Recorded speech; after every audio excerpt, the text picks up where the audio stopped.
Bonjour et bienvenue à notre rendez-vous de midi. Nous sommes aujourd'hui le lundi 8 mai. Let me start today with the President's agenda for this week.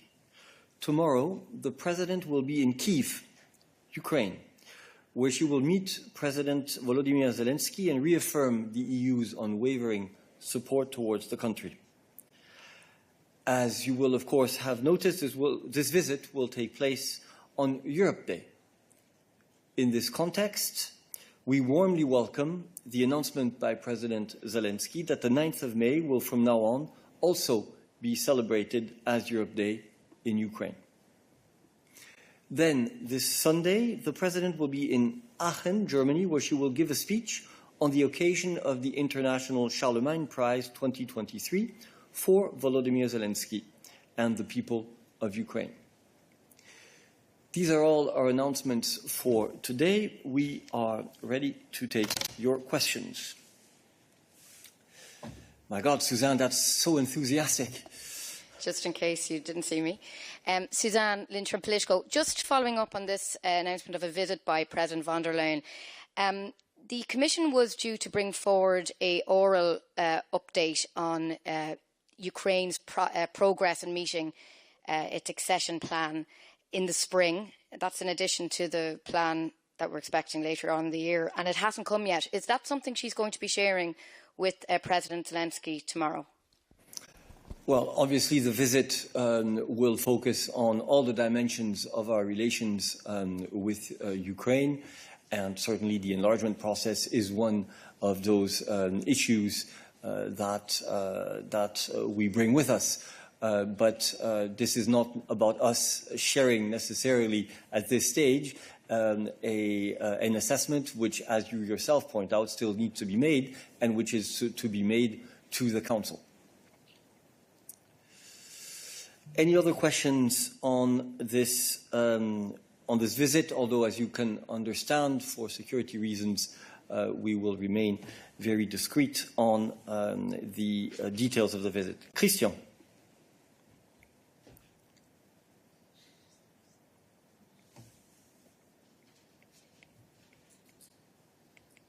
Tu m'entends? C'est bon? Je t'entends et je te vois. Ok, juste, je voudrais savoir qu'est-ce que la présidente peut annoncer à part le soutien. Je sais que les besoins financiers de l'Ukraine sont énormes. Il y a un contentieux céréalier avec la Pologne. Est-ce qu'il est réglé? Qu'est-ce que vous pouvez annoncer sur cette visite? C'est la 5e qu'elle effectue. Quel mandat elle a obtenu? Merci.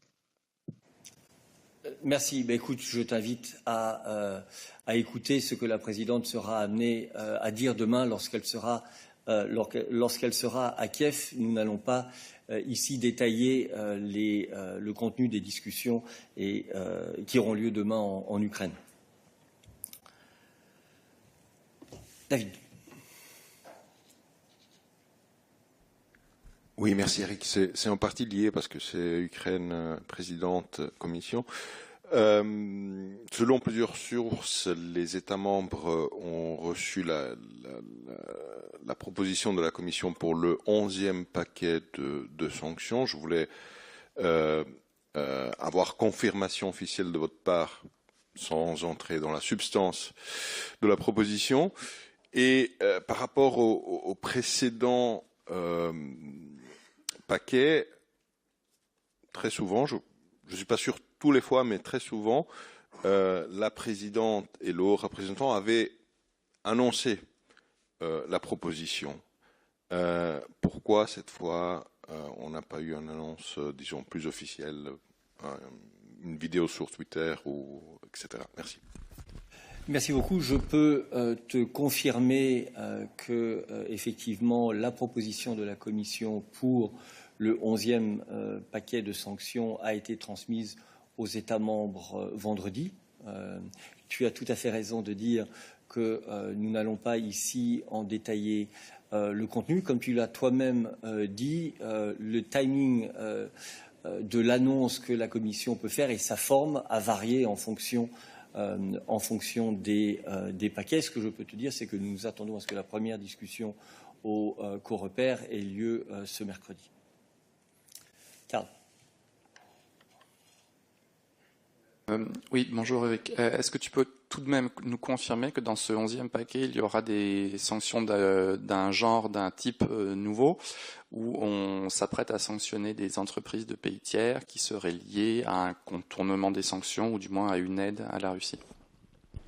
Ce que je peux te confirmer, c'est que ce paquet se concentre effectivement sur la mise en œuvre des sanctions, leur efficacité et comment éviter qu'elles soient contournées et que des biens qui ont été bannis de l'exportation vers l'Ukraine, donc éviter que ces biens vers la Russie, pardon, éviter que ces biens ne trouvent un chemin vers la Russie et son complexe militaro-industriel.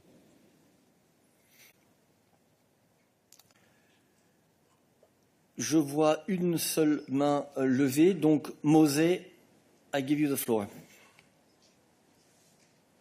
Thank you, Eric. It's also about Europe Day, but not in Ukraine, but in Israel.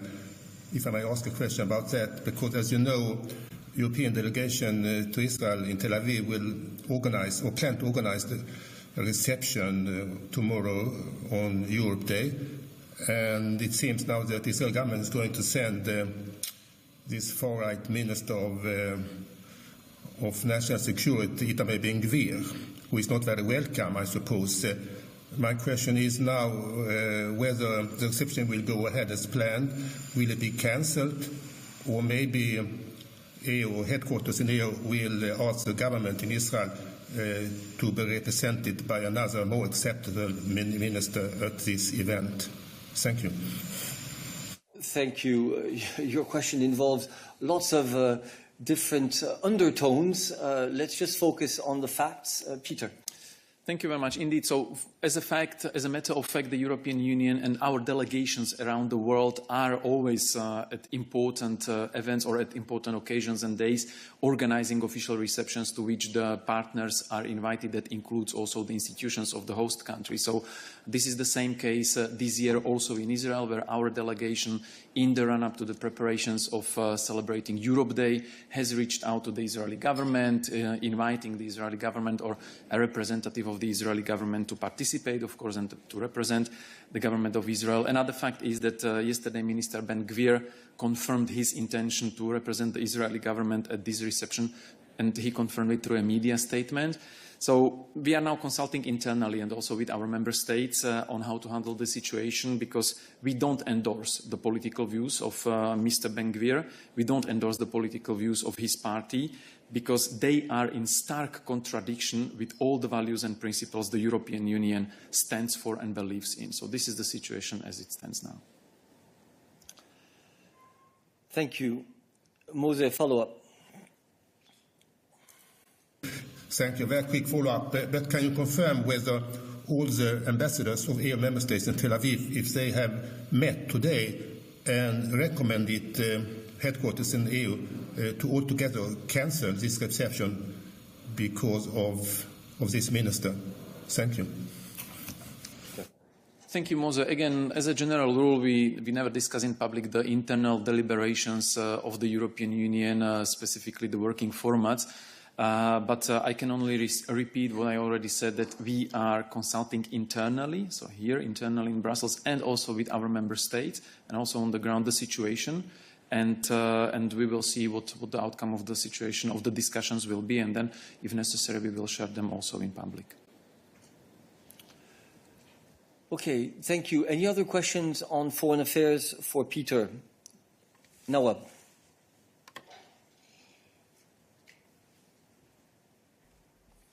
Thank you, Eric. Peter, have you any comments to make on the decision of the Arab League to readmit Syria? Thank you. Thank you, Nawab. Indeed, we have taken note of this decision of the League of Arab States at the meeting yesterday. We have been and we remain in close contact and in close touch with our Arab partners on this matter. I can only recall that High Representative is or will be in touch with a number of foreign ministers from the member states of League of Arab States. And I can only recall that EU position on Syria has not changed. That means no normalization of the relations, no reconstruction without normalization, no lifting of sanctions until there is a meaningful movement on the side of the regime to remove all the reasons for which the parts of the regime have been sanctioned, unless there is a movement towards a political solution in line with the relevant United Nations Security Council resolutions, namely the 2254 resolution. And we will discuss again with member states at appropriate level already this week the latest decision of League of Arab States and the potential implications also for us. Thank you. I see lots of hands raised on Interaxio. Please only keep your hand raised for the moment if your question is on the issue we are discussing now or on the Middle East more generally. So I give you a few seconds to unraise your hand. OK. Camille.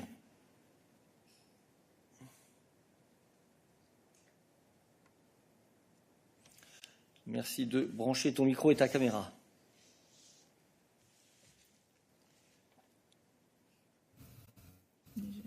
C'est bon. Vous me voyez, vous m'entendez, c'est bon? Nous t'entendons, mais nous ne te voyons pas. Ah. Voilà, maintenant c'est bon. Vas-y. Moi, je me vois, c'est bon. C'est bon.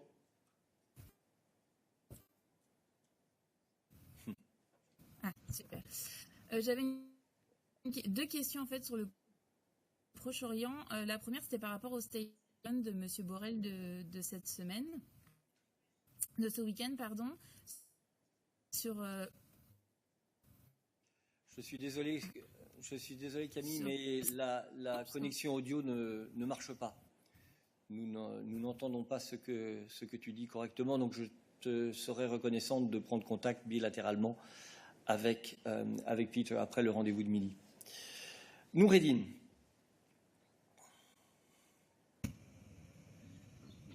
Bonjour Eric. J'ai une question pour Peter, si tu veux bien, que j'avais préparée en anglais. The Arab League is of course welcoming Syria back. This decision is seen as a promising step after the other one, the reconciliation between Saudi Arabia and Iran. These steps could participate in easing some trouble in the region, for instance, Lebanon, Yemen, etc.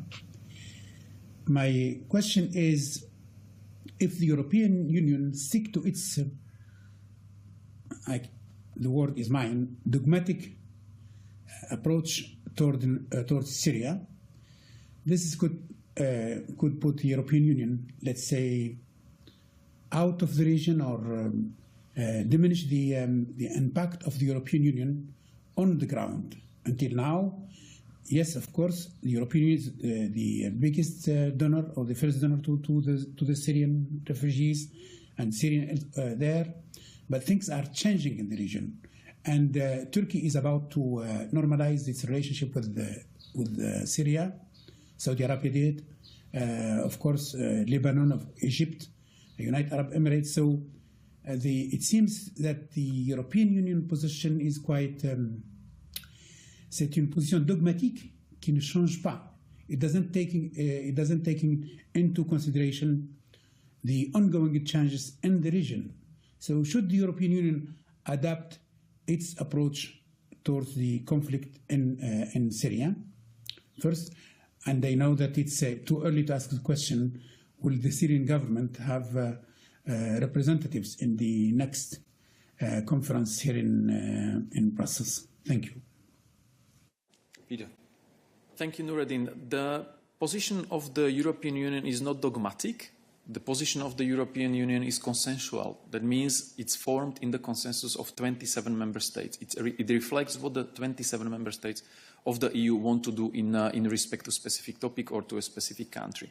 As I said, in the light of the latest decision by the League of Arab States about the reinstating membership of Syria without the Assad regime basically making any concessions, without the Assad regime not stopping the persecution and oppression of Syrian people, without the Assad regime not delivering on the peace process under the UN auspices, we are taking note of this decision and we are discussing with the partners in the region to see the reasons for this decision or expectations from this decision. And also we are going to discuss it internally, and we will already discuss it this week. And also, as you mentioned very correctly, in the run-up to the usual annual donor-related conference, which we are organizing every year in Brussels. This year it will be in June, so next month, big conference again on Syria and the future of the region, where the EU, among other things, will reconfirm its position as the first and the biggest donor for the Syrian people. So we are not abandoning Syrian people. We are still the biggest donor, contributing to covering their needs, and that does not concern only the refugees outside of Syria, but also people internally displaced in Syria. So the position is not dogmatic. We are discussing, and if there will be a willingness and consensus among 27 member states, the member states will be deciding about the change or adjustment of this position. Thank you very much. I see only one hand raised now on external affairs. So Wei Hua, we move to you.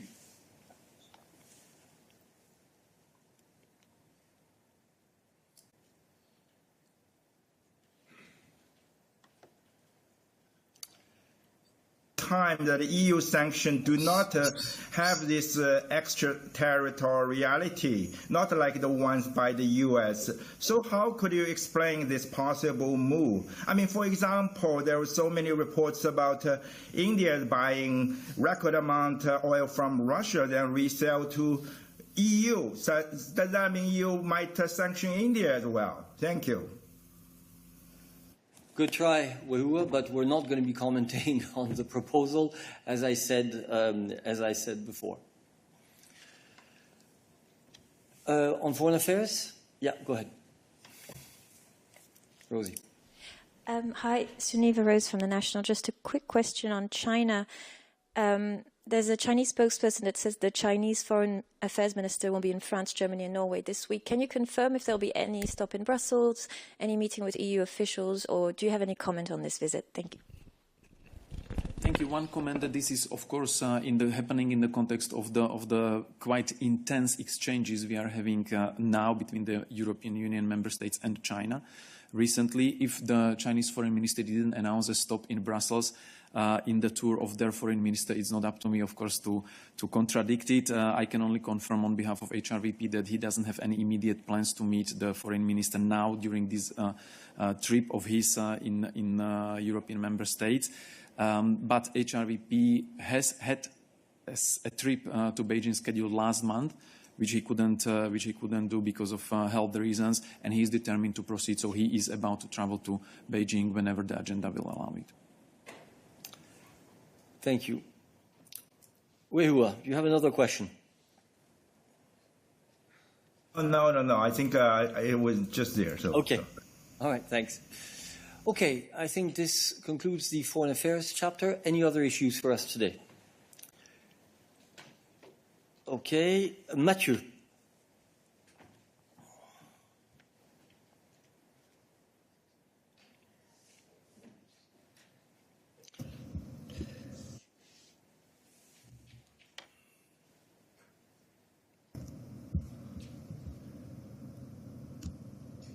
Vous m'entendez?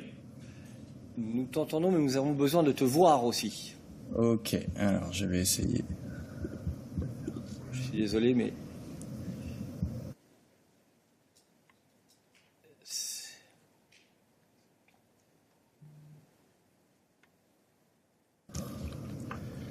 C'est bon? Oui. Pardon, autant pour moi. Mathieu Paulet de Politico. Digital Europe et plusieurs CEO de l'industrie ont envoyé ce matin une lettre à la Commission à propos du Data Act et pour rappeler leur inquiétude à propos de ce texte qui est actuellement en trilogue et notamment en ce qui concerne la protection des trade secrets. Est-ce que vous pourriez nous dire où en sont les discussions et élaborer peut-être la position de la Commission sur ces points un peu plus sensibles en particulier? Merci.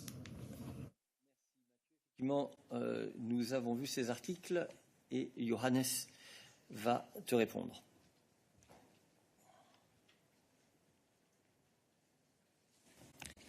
Bonjour Mathieu, merci pour la question. Oui, d'abord, on peut confirmer qu'on a reçu la lettre et comme tu sais, le Data Act qu'on a proposé en février 2021 est en train d'être négocié entre le Parlement et le Conseil. La solution, la situation est en ce moment que 88% des données ne sont pas réutilisées. Donc il y a un énorme potentiel qui n'est pas utilisé. Et les données augmentent et augmentent. Et nous, on veut utiliser ce potentiel pour des nouvelles opportunités de business, en fait. Donc le Data Act va clarifier qui peut avoir accès à quelles données, sous quelles conditions. Donc ça, c'est la raison d'être du Data Act. Laisse-moi dire que les nouveaux éléments qui sont dans la lettre sont plutôt destinés à des changements qui ont été introduits ou qui sont en train d'être introduits par les co-législateurs pendant les trilogues, donc du Parlement européen et le Conseil. Mais je peux dire que la Commission et notre proposition, bien sûr, prend en compte le besoin de protéger les trade secrets, y compris dans les pieds tiers. Le Data Act ne change pas ou essaie pas de changer loi européenne ou nationale en ce qui concerne les trade secrets.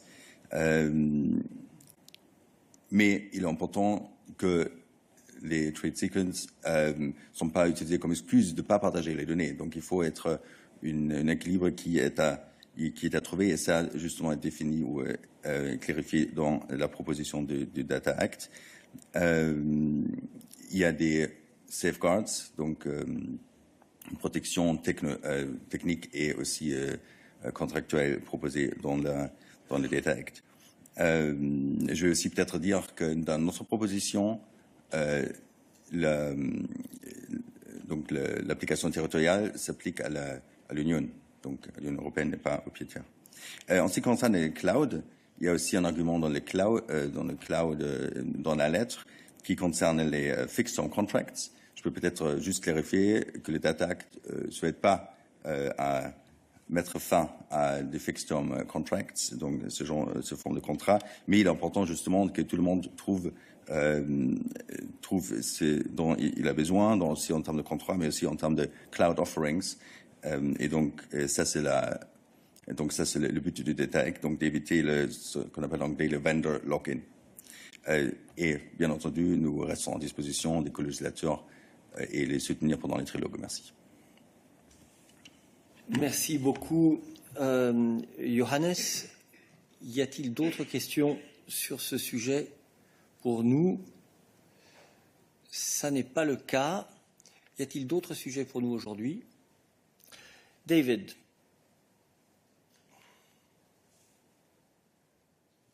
Please switch on your mic and your camera. Hello. Is that okay? It's working. Go ahead. Thank you, Eric. David Price, Your Democracy. As you know, I also edit the Schuman Project. So I was interested in your announcement about the President's visit. Schuman created a system which gave lasting peace to Europe.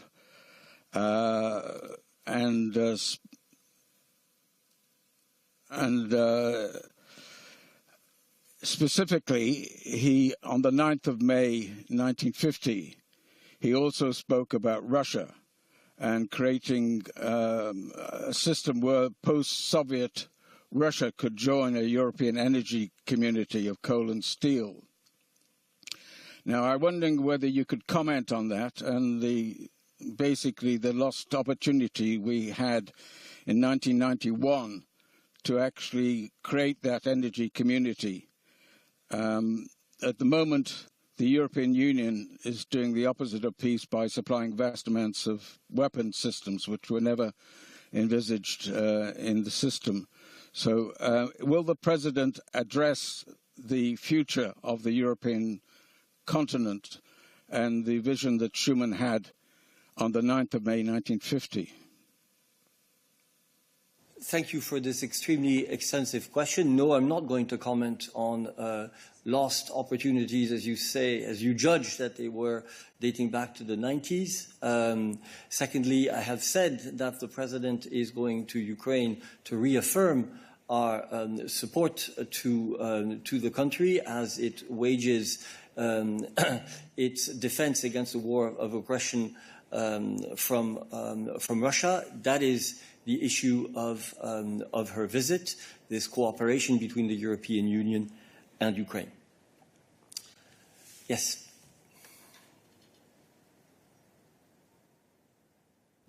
Hi, Nacho Alcon from the Spanish newspaper El Confidencial. I have a question. The 4th of May, 9 countries called for changing the foreign affairs votings in the Council for qualified voting majority.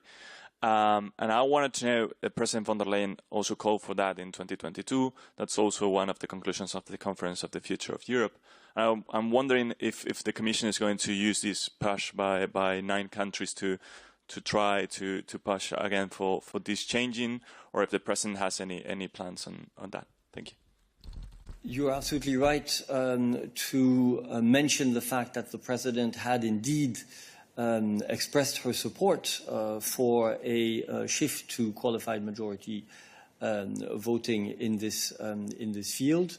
We have indeed seen the announcements in the media of the creation of this group of a number of member states pushing, from what I understand, in the same direction. But there is nothing specific that I have to announce today in terms of new initiatives in this area. Okay, any other issues for us today? That is not the case, so thank you very much. Please remember that tomorrow, on the 9th of May, this press room will be closed, and we will meet again on Wednesday.